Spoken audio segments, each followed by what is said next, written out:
The best anime fight ever, for me, and this isn't exactly a unique pick, because everyone loves this fight, but can you really blame me? It's Rock Lee versus Gaara in the Chunin prelims.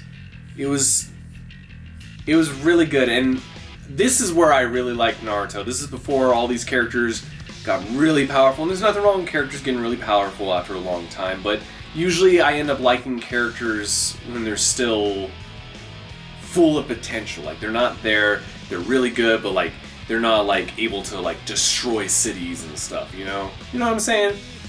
So this was a really good fight because, you know, it's the ultimate offense versus the ultimate defense. And it was so brilliantly set up. And the whole time I'm watching it, I'm just begging for Lee to land a hit. And just when you think he does, just when you think he got past Gaara's defense, boom, sand armor. And I'm like, what the heck? Oh, I hate you. But it's genius. It's so good. The whole fight is so good. And Lee keeps getting faster and faster, and he busts out more and more. And then, like I said, every time you think he's gonna finally hurt Gaara, Gaara does something, sand arbor, then he escapes his own shell, then he uses his gourd as turns that into sand to blanket his impact. And it's like, and then you see him unlock his inner gates, and it's like, it's so cool. And then like, you'll see him look over at Neji, just giving Neji a look like, yeah, this was for you. And then Neji's even kind of like pissing his pants, but he doesn't want anyone to know it. And he's just like, oh crap, man. And then like, you think, alright, surely now he beat Gaara, or at least he hurt Gaara real bad doing the Hidden Lotus. No. Gaara still manages to not get hurt. And then, boom, sand coffin on Lee's arm and leg, and then the fight's over. And then Might Guy, my favorite Naruto character, Might Guy, gets down there and protects Lee. And then the part that actually made me cry is when Guy turns around, sees Lee completely unconscious, and he's still standing trying to fight because it's his dream. He wants to prove that you can be a splendid ninja with only using taijutsu. And like, then Guy's crying, and since Guy's crying, I'm crying. And those are the best kind of fights to me. Not the ones where it's a bunch of blowing up, not the one where there's a bunch of transformations, which I like those kind of fights, don't get me wrong. But the best ones are the ones that are just full of emotion and tell a good story. And even though Lee lost that fight, he won the hearts of so many Naruto fans. Except my sister, because she thinks Lee is still weird. So my favorite anime fight. Now I know I did a quick five. For those that haven't seen my quick five, just right here. We'll give you time to check that out.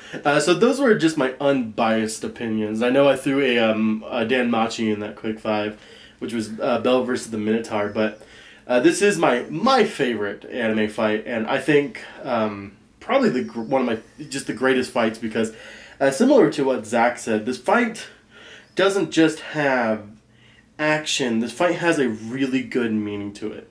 So the fight is Bell versus the Ishtar Familia. Now this is in season 2 of Dan Machi, and what makes this fight absolutely incredible is Bell is going through kind of this... Bell is just going through this weird identity crisis, basically. He wants to be this hero, and he wants to save this girl, Himaru, I believe, or I'm probably butchering her name. It's Himawa. Yeah, not even gonna try to pronounce her name. But he wants to save this girl from the red light district, and she's basically convinced to this. She's convinced that no one will save her because she's convinced in her own mind that she is a slave in the red light district, and she's convinced that no hero will save, in her terms, a slut. They won't save a hooker, basically, because in stories of heroes never save the hooker. And Bell has this really hard time grasping this because the hero he wants to be is the person that wants to save everybody. And this fight just has that full of emotion where he tries to convince her and trying to save her from the Ishtar Familia from sacrificing her. He tries to save the female, and in that moment tries to convince her that that's not the hero he is. A hero should be the person that saves everybody. It doesn't matter where they're from, a hero is still a hero. And I think that overall message is so f***ing cool, because it just makes Belle an even more badass of a character, because it really puts in light what the idea of a hero is.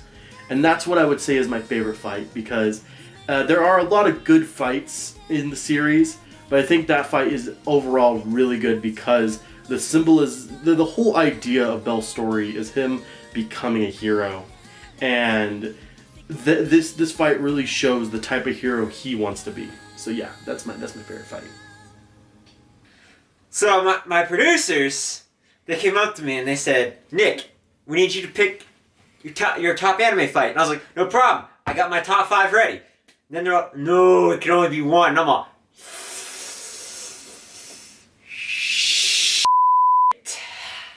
and that's so tough for me because I like shonens, and shonens, if you don't know, have really good fights. It was tossed up between 3 animes: Yu Yu Hakusho, Berserk, and Naruto.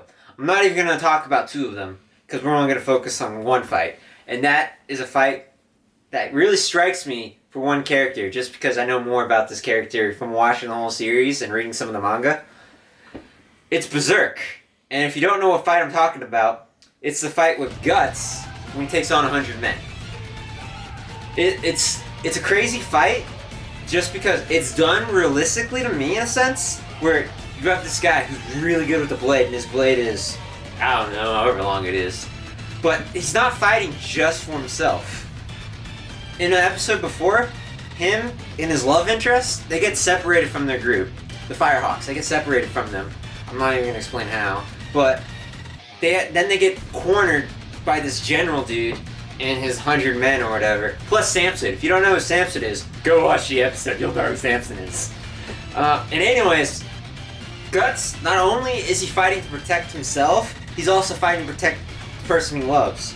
But she doesn't love him yet until she realizes this guy's trying to protect me from all these guys. And he's doing it injured too. Guts is up during this fight too, by the way. He's got gushing blood coming out, but he's still fighting to protect her. And I think at that point, it's more he's fighting for her than himself, actually, in that sense.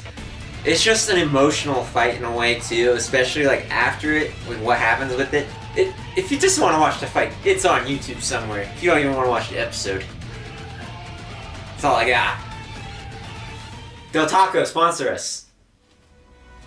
Yo! Thank you for watching. If you're not subscribed, be sure to do so by clicking here. Oh yeah, right here. And if you are subscribed, we thank you for keeping the anime dream alive. So thankful. I'm so thankful. Be sure to check out our other content here and where. Here. And for even more content, be sure to check out the rest of our channel. Oh yeah, we got lots of stuff. Be sure to follow us on Twitter, which is awesome, Oh my goodness. by clicking the link in the description below. King Waifu Nuke Slayer 7. And I'm Josie. And we'll see you next time when they actually want to give us a video.